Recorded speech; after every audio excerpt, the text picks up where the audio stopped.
Et salut à tous, je suis vraiment très content de vous retrouver car dans quelques instants vous allez pouvoir enfin assister à l'interview de Boris Rehlinger, qui est tout simplement la voix française de Joaquin Phoenix et bien évidemment celle de Robert Carlyle.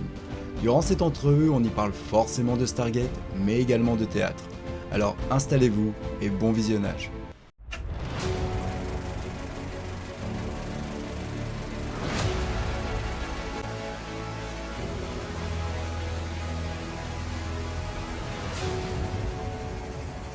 Eh bien écoutez, on est à Compiègne Geek Convention, on a la chance d'avoir Boris aujourd'hui avec nous, qui a qui a interprété plutôt le rôle de Robert Carlyle dans Stargate Universe. Le professeur Nicolas Roche, tu me l'as rappelé, j'avais oublié. Vous êtes qui, vous? Le docteur Nicolas Roche.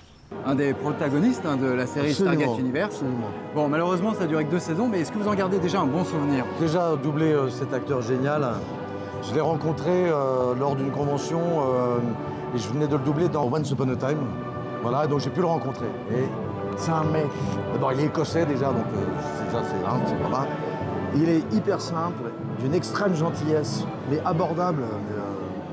Un mec normal et très très sympa, quoi. Voilà, mais vraiment. Et je regarde moi un très bon souvenir de ce doublage. Ouais. Et Ouais, vous vraiment. avez des petits souvenirs du doublage de Stargate Universe de Robert Carlyle? Parce que C'est facile de se mettre dans son personnage? en fait, nous, on travaille notre instrument avec tous nos sentiments pendant des cours de théâtre et tout ça. En jouant, moi j'ai joué 37 pièces, j'ai fait 25 tournages. Moi, des doublages, on n'en parle pas. Mais donc, on travaille son instrument et à un moment, quand on doit mettre au service sa colère, au service de la colère de quelqu'un, bon, on ouvre le tiroir et on rentre dedans, on pense pas, on rentre dans le code de jeu qui nous a été donné par l'acteur qui crée le rôle. Non, c'est chouette, même dans Once Upon a Time, il passe de Nicolas Roche à Monsieur Gold, à Rumpelstiltskin. Justement, en parlant de lui, alors elle n'osait pas vous demander, mais elle aimerait un petit mot de Rumpel? Surtout, n'oubliez pas d'aller voir le site de Stargate Fusion, parce que la magie a un prix. Voilà. Est-ce que vous auriez un dernier mot pour les fans, parce qu'il y en a encore beaucoup des fans de Stargate? Bah, c'est dommage qu'il n'y ait pas eu d'autres saisons, parce que c'était plutôt bien foutu. Moi, je connaissais très peu l'univers, je n'en ai regardé aucun avant. Voilà, donc j'ai vraiment découvert la série en doublant ce rôle, ce caractère. Je trouvais ça vraiment très sympa, cette espèce de huis clos pesant. Et... Vous savez où on est? À des milliards d'années-lumière de la Terre. On a à peine assez de puissance pour alimenter les systèmes vitaux. Le vaisseau n'a pas la possibilité de se connecter à la porte des étoiles de la Terre. Et c'est con que ça se soit arrêté, parce que moi, j'aurais bien fait une autre saison. Alors Stargate va peut-être revenir, c'est pour ça qu'on est... Oui, mais peut-être pas Oui. avec les mêmes, quoi. Donc, Je tiens à vous dire que vous avez parfaitement interprété son personnage. Et vous avez créé quand même une intensité. On ne sait jamais s'il est gentil, méchant. Ah, mais ça c'est le travail de Robert Carlyle. C'est lui qui a fait tout le taf. Moi, je fais en fait ce qui... C'est un peu comme quand j'ai doublé le Joker, quand à un moment on dit « Ah, formidable, le rire ». Oui, mais ce qui est génial, c'est le mec qui a inventé ça. Joaquin Phoenix, au moment où j'ai Vraiment, vu le film, dans la peau il du était personnage. il était sur mon épaule, il m'a glissé à l'oreille. Il m'a dit « J'ai créé un parc d'attractions énorme. Tiens, il est pour toi, voilà les clés. » Et je suis monté Mais dans tous les manèges. Parfois, c'est pas pareil. simple. C'est pas simple. Non, on les boucle, on les refait, évidemment, parce que le but du jeu, c'est pas de travailler vite et vite tout de suite. Même les très grands, mes papas de doublage, comme José Lucioni, Oui. Jacques France, Patrick Poivet. Moi, j'ai eu la chance de beaucoup travailler avec eux. Mais ils se plantent. Ou alors dire « Oh, c'est vachement bien ». Il dit « Oh, je vais la refaire ». Tout d'un coup, il dit « Mais pourquoi tu la refais? C'est vachement bien ». Ils ont vu le petit Ouais. truc qui va faire que tout d'un coup, ça va être... Encore mieux, quand on travaille avec des mecs comme ça, Ça me fait penser, je sais que Corinne Nemec, on l'avait interviewé, il nous avait dit que lui, il avait joué le rôle de Ted Bundy. Alors, c'est un tueur en série américain ouais. qu'il n'a pas aimé.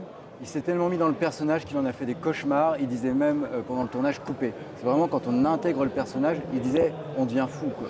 Oui, C'était vraiment quelqu'un en plus, il disait il n'était pas fou. Et se mettre dans la tête de quelqu'un comme ça qui n'était pas fou, qui était conscient de ses actes, ça rend dingue. c'est comme il y a un acteur français qui a Thierry Frémont. Excuse-moi Thierry. Il a interprété Francis Holm. D'accord. Il s'était rasé, il avait vécu avec lui. C'est Il a eu d'ailleurs une récompense, il a eu un prix d'interprétation dans un festival aux États-Unis, genre le prix d'interprétation d'une meilleure série étrangère. Il a dit mais on devient, mais devient un peu fou. Mais en revanche, aux États-Unis, ils sont vraiment acteurs studio. En France, on a plus le paradoxe du comédien, quoi. Ouais. Alors après, il faut être les deux, mais moi je dis quand on interprète un rôle, que ce soit un tueur en série ou... C'est comme quand on conduit une voiture. Ouais. À un moment, on apprend, on répète, on cherche le personnage, on commence à comprendre comment fonctionne une voiture. Puis à un moment, on est prêt et hop, on va sur la route. Et puis à un moment, s'il y a un ballon qui passe, il y a un gamin qui court après le ballon, on va pas se dire, mon Dieu, où est le frein, un truc. On sait instinctivement, bam, on freine. En fait, c'est un peu ça le principe d'intégrer un personnage. C'est qu'on le travaille tellement que, en fait, on oublie le texte, on oublie... Et il y a des choses... Voilà, on est le personnage, mais on maîtrise ce qu'on fait. On maîtrise ce qu'on fait, sinon vous jouez Richard III, vous tuez une représentation, vous tuez tous vos copains sur scène.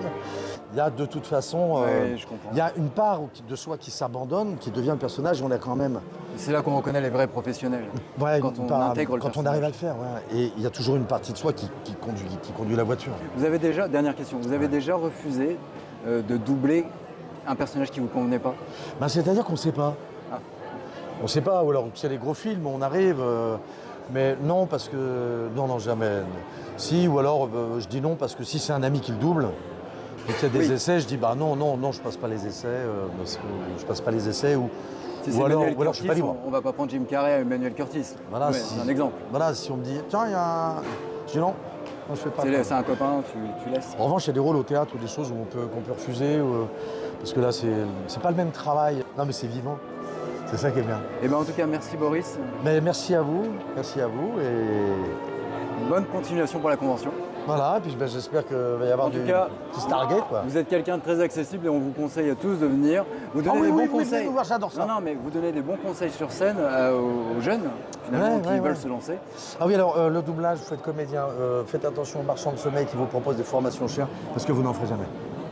Vous faites comédien. Il y a même des gens qui font le conservatoire de Paris, tout ça, qui veulent en faire, qui n'y arrivent pas, à entrer. Donc méfiez-vous des marchands de sommeil. être là aussi Ce au sont bon des moment. escrocs. Ce sont des escrocs. Vous faites comédien pour faire du doublage, du théâtre, du cinéma. Donc, mais un ingénieur, il fait des études d'ingénieur. Un musicien, il étudie la musique, elle se le fait, là c'est pareil. Voilà. Mais si on a envie de faire ça, c'est une passion. Moi, ça fait 30 ans que je dis je joue, quand je me lève le matin. Après une maîtrise de droit, j'ai bien fini. Que j'ai travaillé avec Frédéric Soutrel. Tu veux qu'on aille foutre le bordel? Ouais, On va s'en occuper. Kratos va y aller. Comme ça, Kratos, il a été dépassé par Spider-Man. Ça, c'est ce que lui y croit. Ça, c'est l'insouciance de la jeunesse. Le jour où il sera raisonnable, le jour où il sera sage, il va comprendre son malheur. Là, maintenant, Kratos est à la maison. Kratos est à Charleville. Ça va chier. J'ai eu le malheur de marquer doubleur. Alors, il m'a mis, verbalement. Oui, parce des que tartes. ce sont les Comédien, pas doubleur. Non, c'est les boîtes, les doubleurs. Oui. C'est nos employeurs. Et c'est grâce à Frédéric Soutrel que, en ma année de maîtrise de droit, l'équivalent de Master 1, maintenant, le Master 2, il faisait du théâtre à Reims, parce qu'on vient de Reims, donc pas très loin de Compiègne, voilà. Et je l'avais fait à l'école, chez les Jésuites, et puis là, j'ai remis...